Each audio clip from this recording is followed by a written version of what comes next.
தலையூர் காளியின் வாரிசுகளே,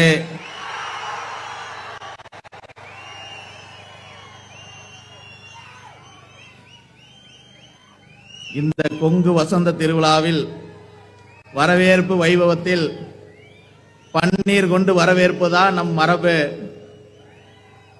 ஆனால் நான் மட்டும் சற்றே திசை மாறி இன்று கண்ணீர் கொண்டு வரவேற்கிறேன்.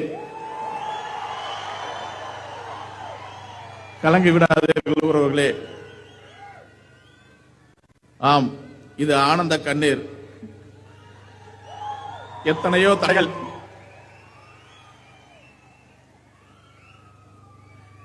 20 ஆண்டு காலமாக